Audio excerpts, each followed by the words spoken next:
This is season 4, and we're talking about the collaborative impact from research to reality.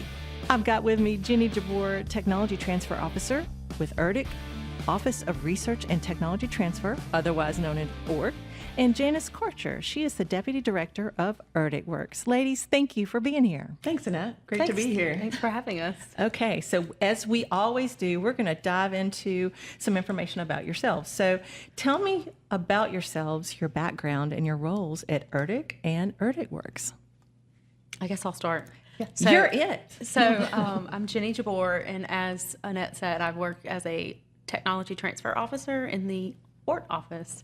So I started in the Office of Research Technology Transfer about 5 years ago, actually. October will be my 5th year. And so, prior to that, I worked as a contracting officer in the ERDC contracting office and worked with acquisitions in that mechanism, or those mechanisms. And then, let's see, prior to that, if we want to go back even farther. Yes, I want you to go far. I honestly started with the Corps of Engineers in 1999, and I was a contractor for 7 years working in the security office at the district, and then moved over to government employment. And so then that's when I started in acquisitions, and then of course we move into the Office of Research Technology Transfer. So I kind of went full circle because acquisitions is really doing the contracting mechanisms, bringing in or working with government partners in a different mechanism, like a different way. And then the ORT is working with our researchers on the program side, which is really cool. And so it's kind of been a life cycle.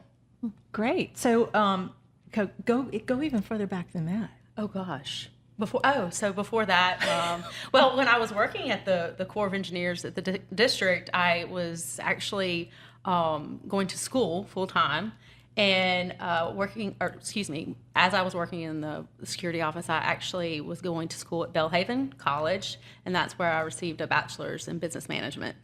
That's what I wanted to hear. Okay. And you're not from I do have some education, originally, right? You No. moved to Mississippi. Yes. I'm actually from West Virginia originally, and then, gosh, just kind of going on and on. But anyway. That's what I want you to do. But my dad worked for the Naval Shipyard in Charleston, South Carolina. So he moved our family here when the shipyard closed in, I think, 94. So you've been here since 94. I've been here in Vicksburg. I'm a Vicksburgian, or whatever you call it. I think that's what we're called. Yeah. I think that's what we're called. I am now that. Well, thank you so much. We just learned a lot about Jenny. Now we're fixing to learn about Janice. Thanks, Annette. So I'm a new Vicksburgian. Vicksburgian. So I moved here in 2019. So I've been kind of growing in the role and working closely with Jenny and other folks at the Office of Research and Tech Transfer to build ERDCWERX. My background is in economic development, so I spent years recruiting businesses internationally, helping companies pursue government contracts, which is kind of the crossover connection to the work we do at ERDCWERX. And then kind of consulting with companies about how to control costs, how to pursue new opportunities, how to address their talent needs. I basically got into that role by being hired in as the office manager with the tall grass backup and all the old technology back in the 90s. Prior to that, I studied international. I have a German major with a management minor, and did actually end up using my major to do marketing and sales calls to German businesses in German. That's so neat. Yeah, Give me a sentence in German. Let's see. Es freut mich, Ihnen zu treffen. Means it's nice to meet you. Oh, I love it. Oh, that's so Can't cool. remember that, but okay.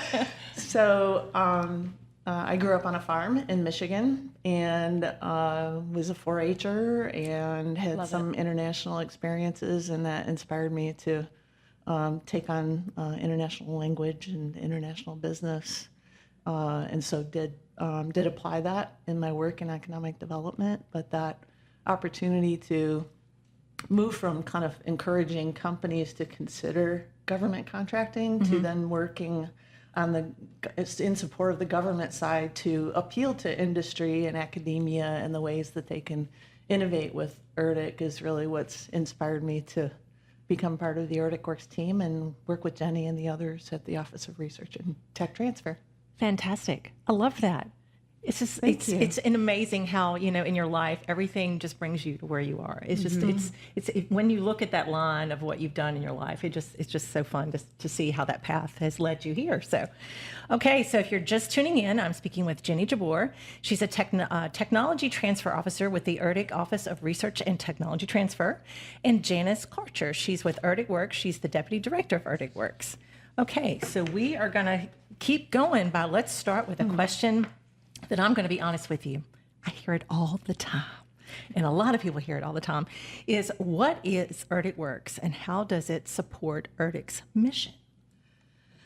We are at ERDCWERX really proud to work hand in hand, again, with the Office of Research and Tech Transfer, but of course it has really grown to be a connected tissue opportunity with all of the ERDC labs. So not just the 4 that are here in Vicksburg, but also the ERDC labs in Illinois, New Hampshire, and Virginia.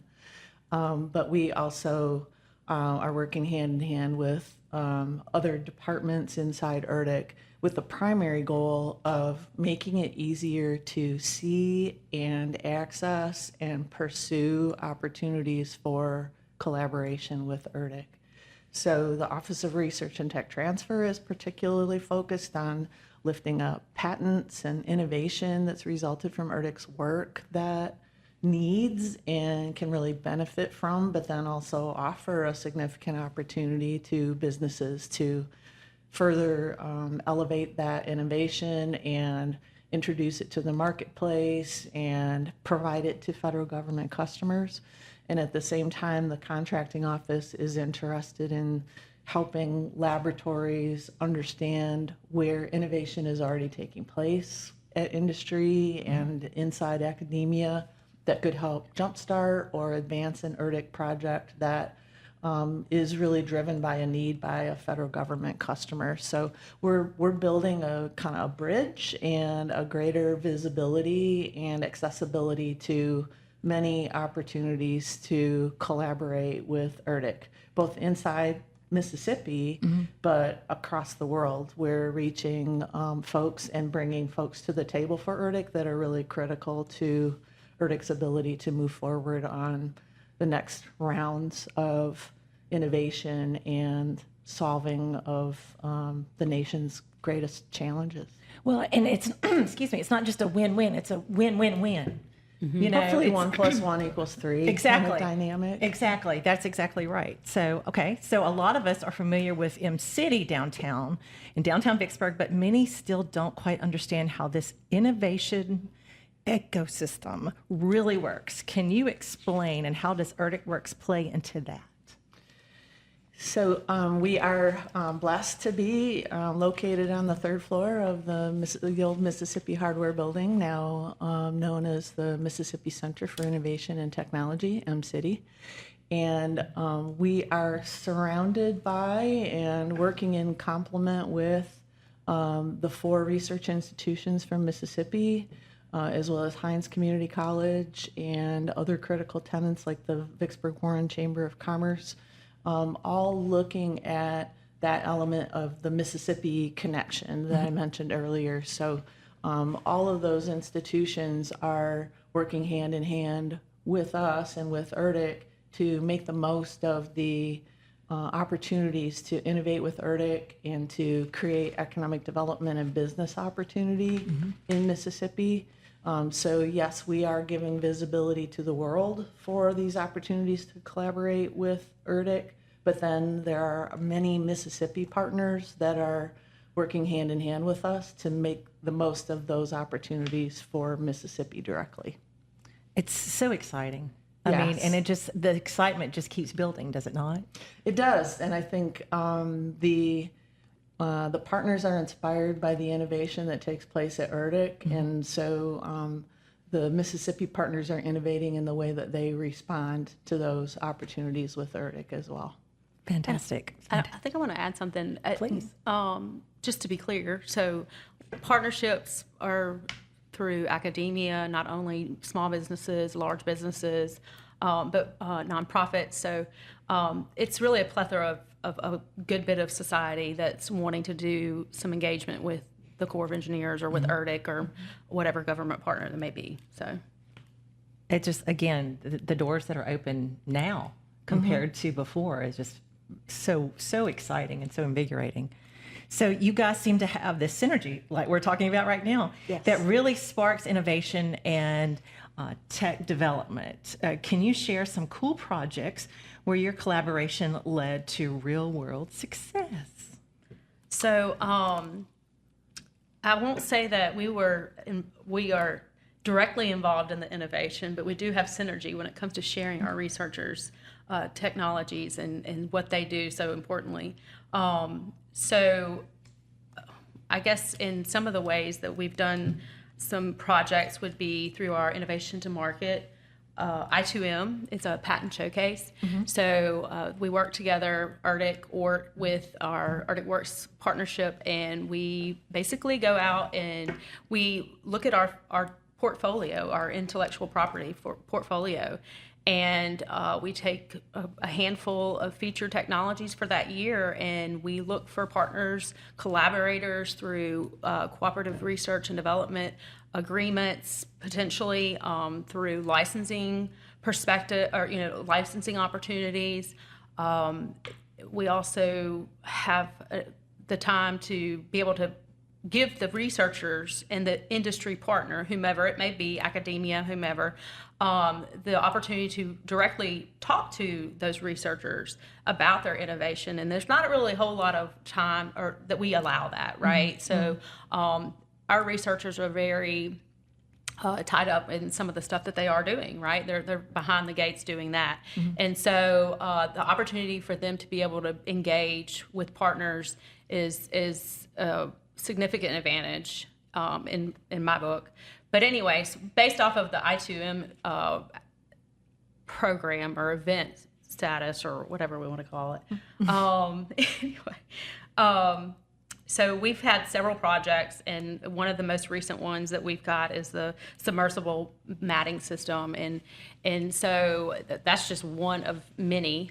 But anyhow, through a prototype, the Corps of Engineers, or ERDC, was able to partner with a industry partner in New Orleans, and this guy was a construction company to begin with. And anyway, he came up, he submitted a white paper, ERDC evaluated it. I don't know if I need to talk about all that, but anyway, I think that's important. but it was selected and funded. And so based off of that partnership, we have now solved a challenging problem for our warfighter when they are trying to breach the coastline or is it the coastline? Yeah, beachhead. Beachhead, yes.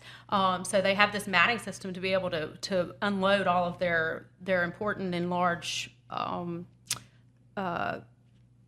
Equipment? thank you. You're welcome. And vehicles. And vehicles. Right, Yes, right. yeah. So Tanks. I know that's a long kind of winded, but anyway, so yes, the submat has been very successful. I've seen it in person. Yes, Oh, and I awesome. think you've interviewed, was it Dr. Rushing maybe?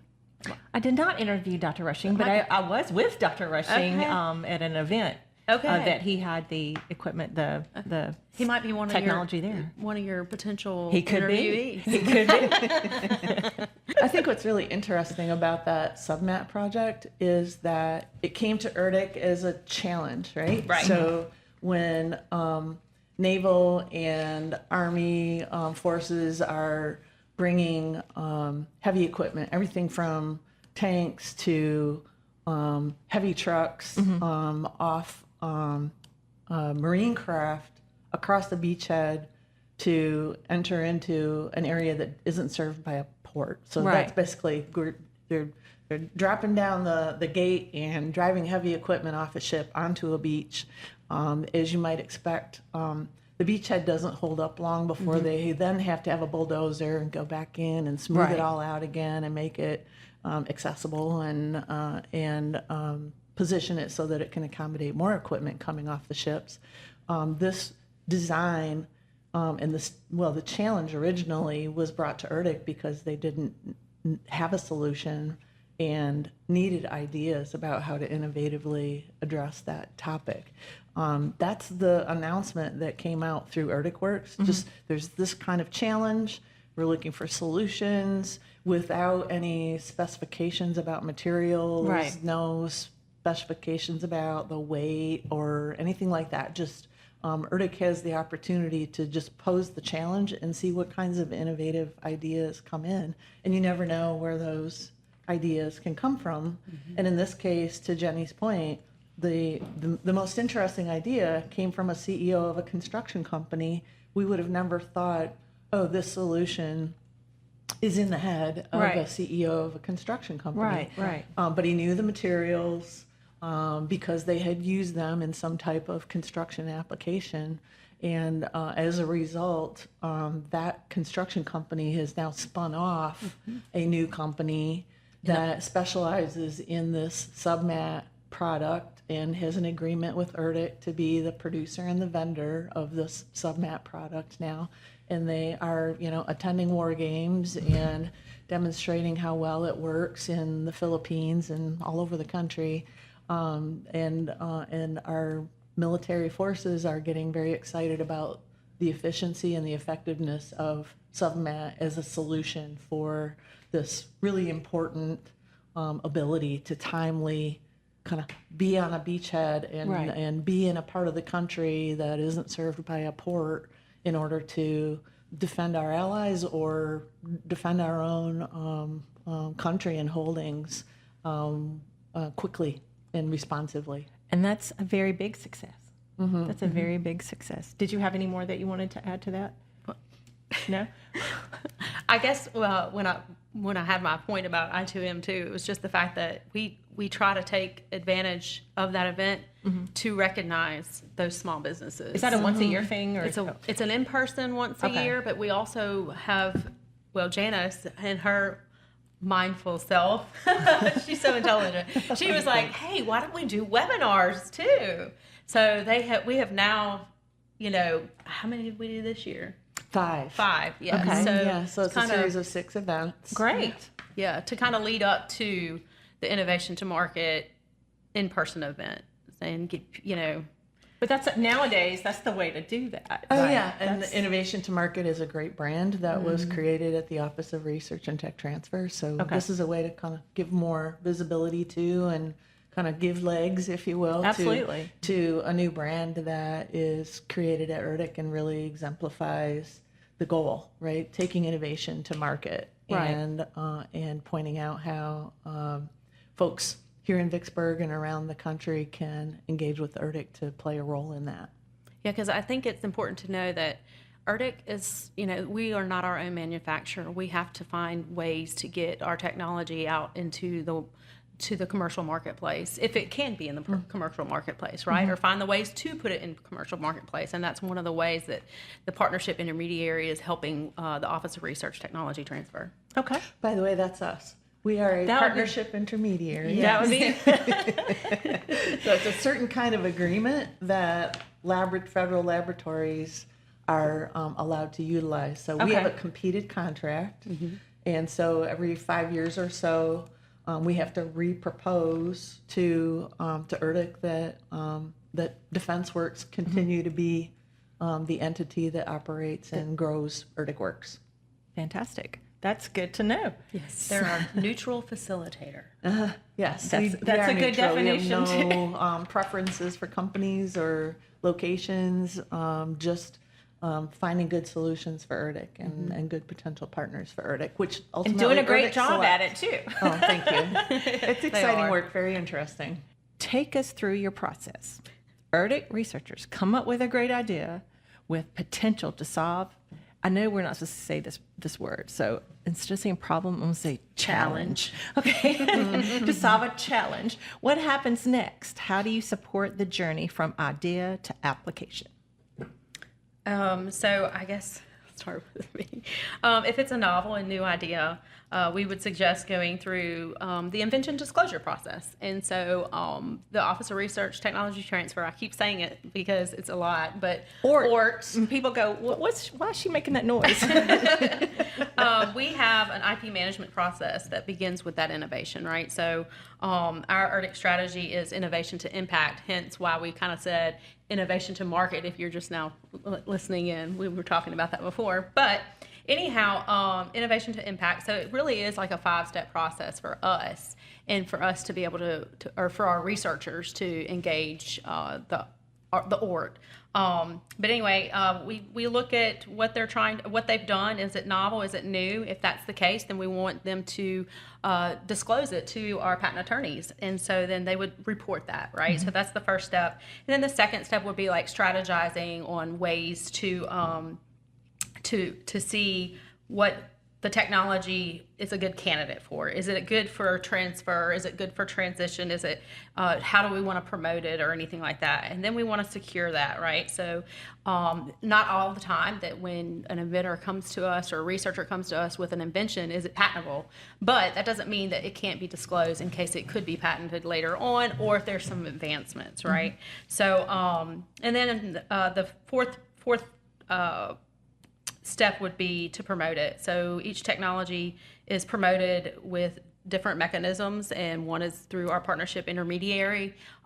They've developed this ERDCinnovation.org website, which is very helpful for our potential partners to look and see what is applicable to them and if they want to license the technology. Mm-hmm. And then I guess leading that into step 5 is where we either license or we find a partnership agreement that would seek or be beneficial for both partners, right? Between ERDC and whomever is the academia or the small business or the large business or whoever we're doing business with.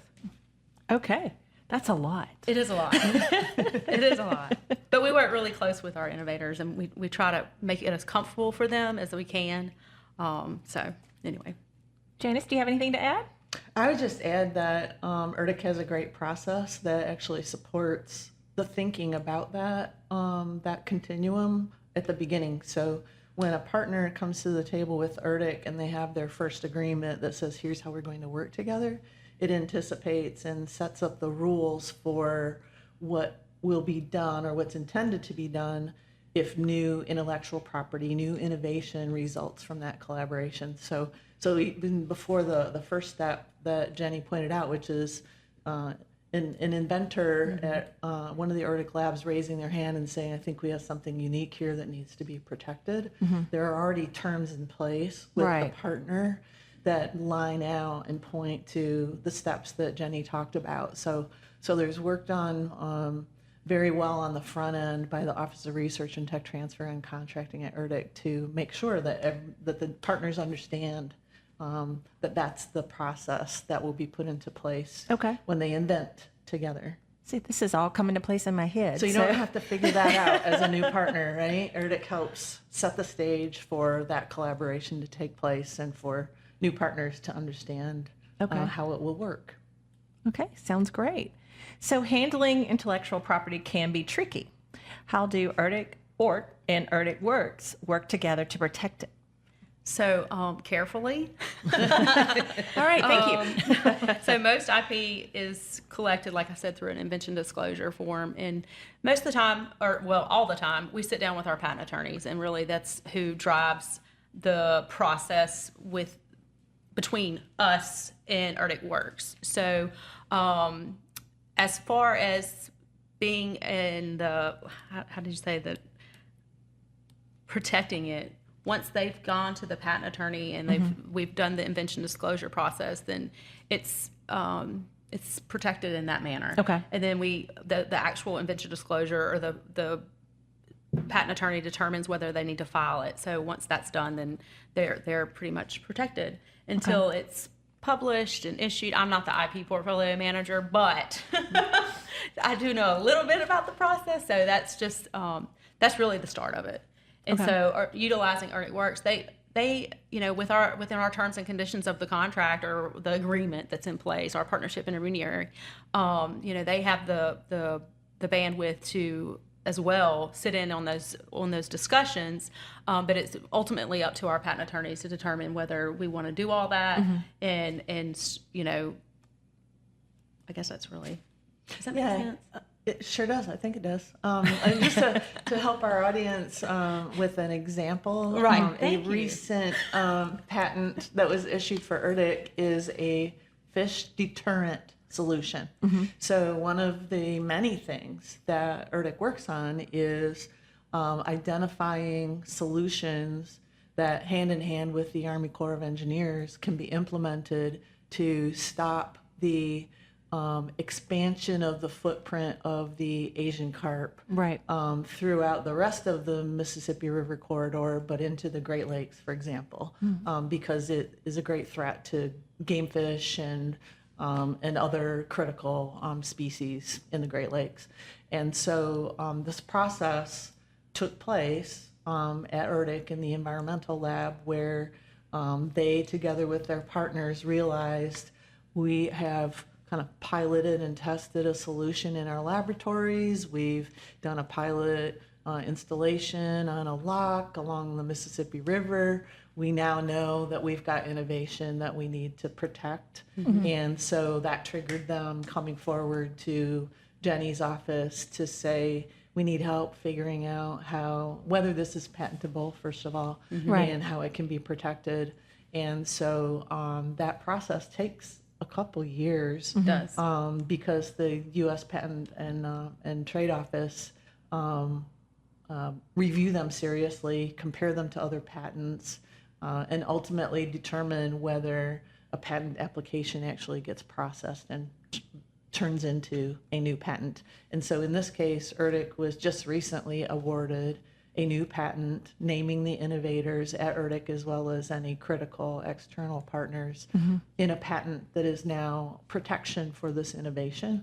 But then it's also a product from ERDC that's available for industry partners and academic partners to build on and collaborate further to figure out whether it needs additional enhancement or whether there's just a role in now rolling it out and putting it in place in critical locks where ships need to pass through, but we want to make sure that Asian carp don't pass through, for example. And we've had our listeners, they've heard several shows talking about the carp and the invasive species and the issues that people have with that and the different situations. So that's good to know. And the listeners will be glad to know that that's coming along well. Yes.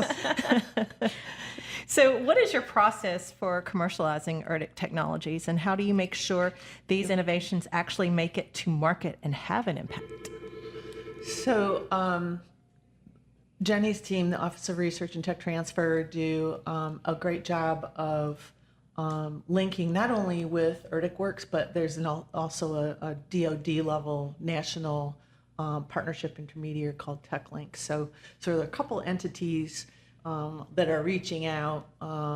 We kind of get a chance to kind of double down on of the roughly 110 or so active patents on about 40 that are like really critical and benefit from some even more aggressive outreach.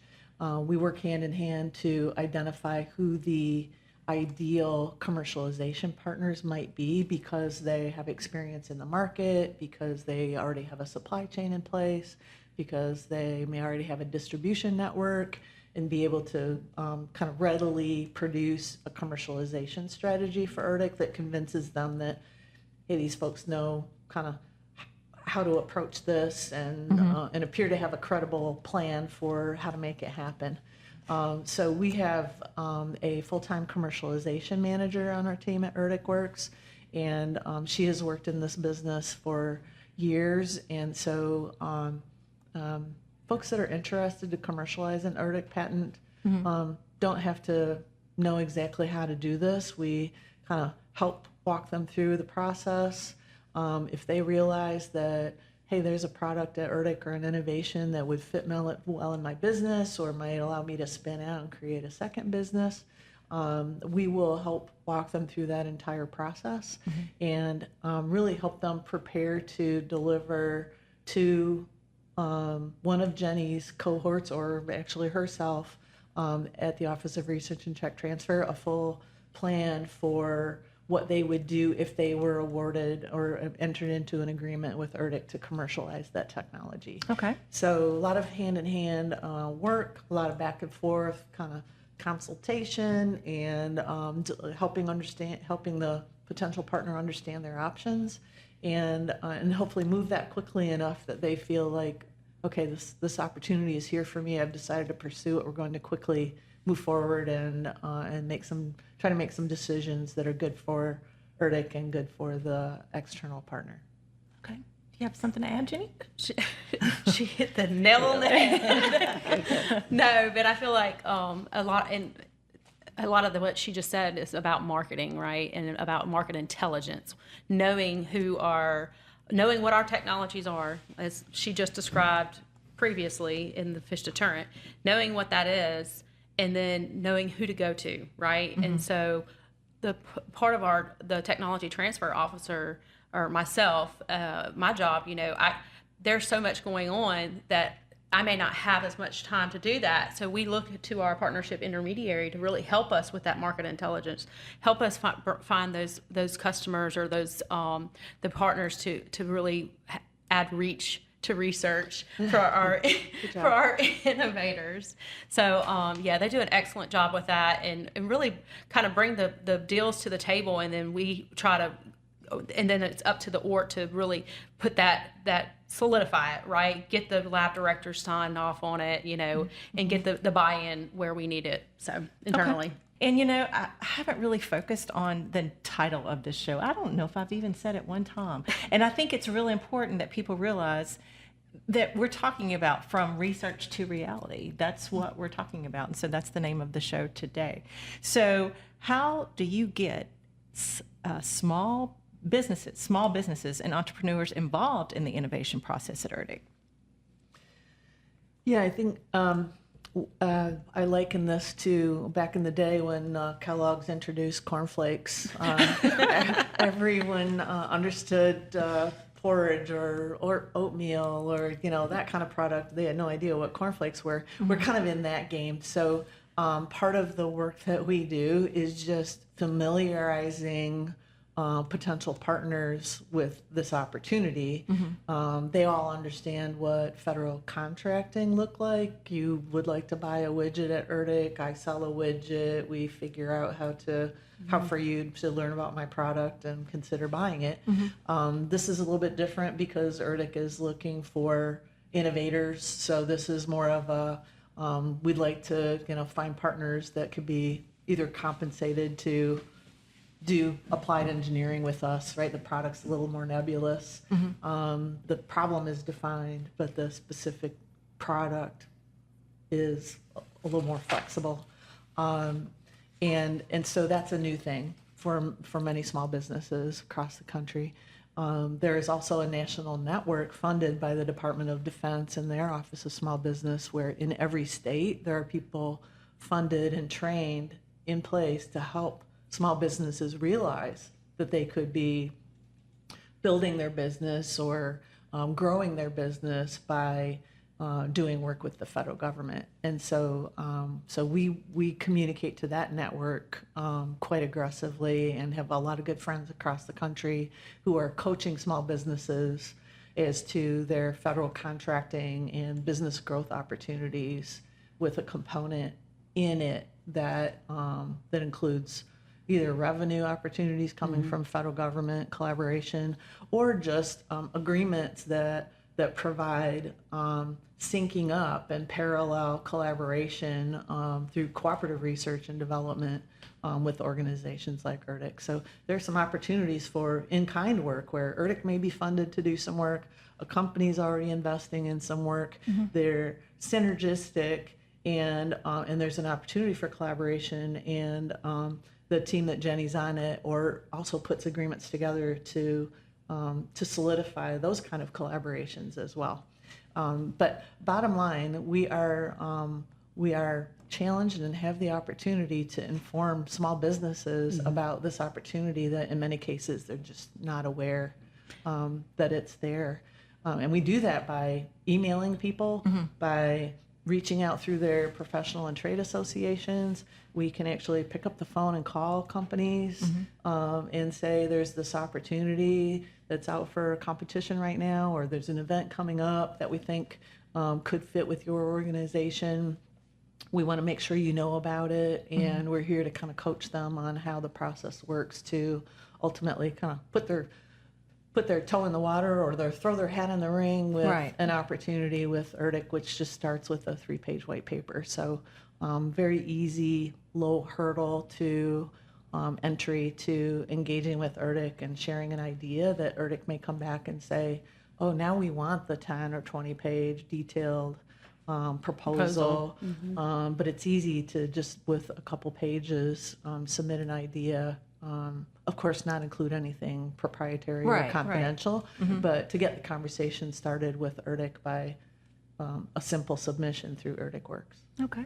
Yeah, I mean, I think DoD it's kind of like overwhelming, right? So you think about that. You think about ERDC being a DoD organization and mom and pops out here. Oh my gosh, a little bit intimidated. I don't even know how to start that conversation, right? And so for me, I think having Janice's team available, and even our small business representative Kim Delaney at ERDC, she is helpful in getting their foot in the door, or showing them how they could go and register on sam.gov. But a lot of the things I wanted to mention one of the things I wanted to mention about the partnership intermediary is they have the opportunity to engage ERDC in that mechanism, and it's not so intimidating. Right. They get to discuss maybe what we're looking for or the challenge that we're having or whatever, because that small business or that mom and pop may have a better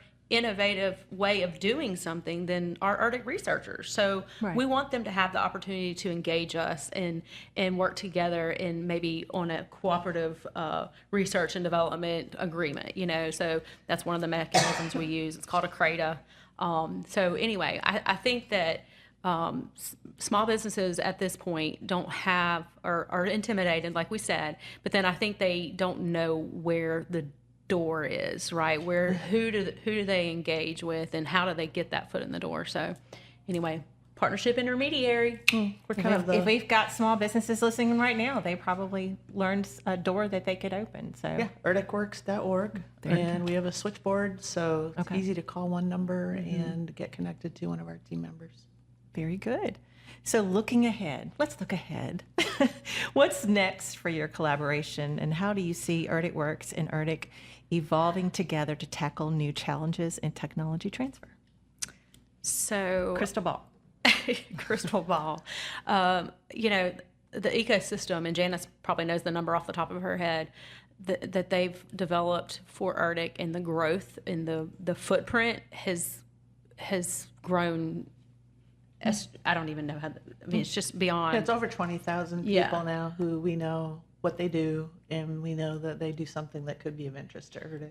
Wow. So expanding that is one of the I think is one of our goals. The innovation to market that we talked about earlier, I actually was on the phone passing emails back and forth with my boss, and she was like, well, can we do 2 in-person events this year? And I'm like, oh gosh. We can make that happen. So, so things of that nature, and if you know me, I'm not a planner, so that intimidates me. But Janice's team is super helpful with that, and makes it a lot easier to go through. And so is the event held at M City, right? Historically, right. It's been held at M City. Right. There's an opportunity because, of course, ERDC has locations in Illinois, Virginia, and New Hampshire. There's an opportunity to think about locations, right? Absolutely, close to the other labs as well. And some of the other labs are quite prolific in their innovation. So not all of the patents are coming from Vicksburg. Right. That's right. That's right. So we want to spread the wealth. Absolutely. And make them give the opportunity for folks in that geographical area to come, to Hanover or to Champaign, Illinois, or whatever, where our other labs are located. I think another thing too, one of the main things I was thinking about is manufacturers. If you're listening to this and you're a manufacturer, this is something that like I said, ERDC cannot manufacture their own product, and there's different ways of what we do have. I mean, the commodities or whatever. So yeah, we have methods, we have ideas of things, of technologies we do, but then we also do have the widget that we have made a prototype of, but we can't manufacture that. So I think it's one of the things that I would love to see grow within the next 5 years for our researchers, because there are solutions that are on the table right now that our warfighters need, and we are having issues. I don't want to say we're having challenges with getting those actual technologies to the warfighter because we don't have the extra amount of manufacturers to be able to produce that as quickly as they can. So do you want to add to that? Especially manufacturers with some engineering and design capability, because much of that manufacturing is connected to developing a prototype or advancing the materials and design performance of a design that might already have been created at ERDC. And that extends to software and programming, and kind of, software is now a product too that gets produced and rolled out to the marketplace. And so there are programming and other software kinds of opportunities that point to advantage for the rest of the country that ERDC is working on. The other thing looking forward is that ERDC is now utilizing us more and more to help convene other government partners. So I talked about how, and I think Jenny mentioned this too, that ERDC works on a lot of things because there's another federal entity that has requested that ERDC deliver a solution or come back with a couple ideas about how a challenge can be addressed. And so ERDC has utilized us to help convene government partners around additive construction and how reducing variability in the approaches to how buildings are 3D printed on military bases, and how a unique and standard set of code could be established for the Department of Defense for how buildings, barracks, and other structures get built on military bases using 3D printing is an example of a project where we actually helped ERDC bring other federal government partners into the room, and of course position ERDC with its expertise, but also point to the future opportunities that that present themselves by that broader government collaboration. So those are situations where those conversations keep generating revenue and project opportunities for ERDC that keep the researchers paid and continue to grow ERDC and the impact that it has. Okay. So we have got a couple more questions this morning, and so these are going to be everybody listen, what advice would you give to ERDC researchers and external innovators who want to collaborate with both of you, and how can they best tap into the resources and support you offer? So I think it's fair to say that our relationship isn't separate. So the question really, I guess, depends on how you're trying to engage us and who you're trying to, or what you're trying to accomplish, right? So in the Office of Research Technology Transfer, we basically ask 3 questions. So what are you trying to do, or excuse me, what are you trying to partner to do? So is it research? Is it support services? Is it support or services? Is it licensing? Is it prototyping? Those types of questions are asked. Okay, so then who is the partner? So who are we talking about? Is our audience or our partner our academia? Is it the industry? Is it a federal agency? That determines on what type of vehicle we kind of move forward with. And then who's paying for it? So, the government is just a business, just as any other. So, if acquisition is being paid for by the government, then that's a contract. If we're seeking reimbursement from outside industry, then that's going to be an agreement through the Office of Research Technology Transfer. And then, like Janice mentioned earlier, in kind, and that's an agreement that would come through our office as well. So I don't know. So for me, I think anybody that wants to engage us, I always say, reach out to ERDCWERX and email them. They're there, like Janice said, that they have like what did you call that? A board. Smorgasbord? Switchboard? A switchboard. Oh, there you go. Yeah. That's They kind of have a smorgasbord of an old options. technology term, isn't it? Yeah, we do have a main number. A main number. And so we can be reached anytime via email or phone or social media. And you don't really have to know what the solution is. Right. If you know you're interested and you're trying to address something that involves collaboration, there's really a no wrong door kind of policy between the Office of Research and Tech Transfer and ERDCWERX. So there's no wrong decision about reaching out. Right. And like I said, you don't have to have figured out exactly what the solution is. We'll help work Right. with you to address whatever you're trying to accomplish. Okay. And to Jenny's point, there could be many options. Right. So we can help you consider all those and figure out what works best. So I think too, with the synergy, so if no matter who calls, whether you go through ERDCWERX store or through the ORT store directly, to the TTO, we're going to tell you where you may need to go next, right? We're going to say, hey, I want you to reach out to Janice Karcher. She's our deputy director of our partnership intermediary. She can help you with this, and where to find the solicitations for white papers for certain solutions or whatever. Or how to do market research. Or how to do market intelligence Yeah. or market research. And then and through our office, we it's more of a, depending on who it is, like we said, you got 3 questions to ask. That's where we start from, and then Right. we make that determination on who gets the knock on the door. Well, okay, so as we wrap up, finally, what's the key takeaway you'd like our listeners to have from this conversation?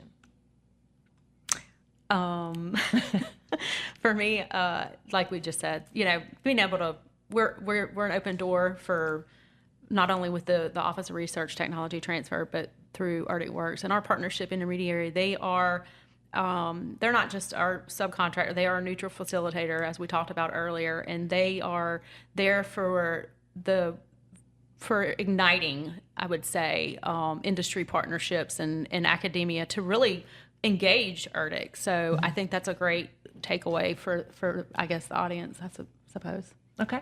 Janice? I think just briefly for ERDC folks, we have a process, and we specialize in doing things. I won't say over and over, it's kind of customized every time, but we can take some of the busy work off the desks of researchers, allow them to really stay focused on the science and support their needs for collaborations, communication, the non-technical, non-science stuff.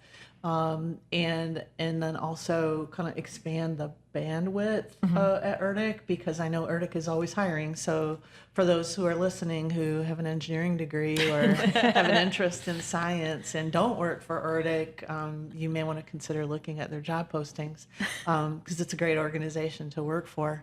But then for the external audience, just please know that ERDC is committed to collaborations and wants to see more partnerships. It's a part of the growth strategy and part of the strategy for delivering on its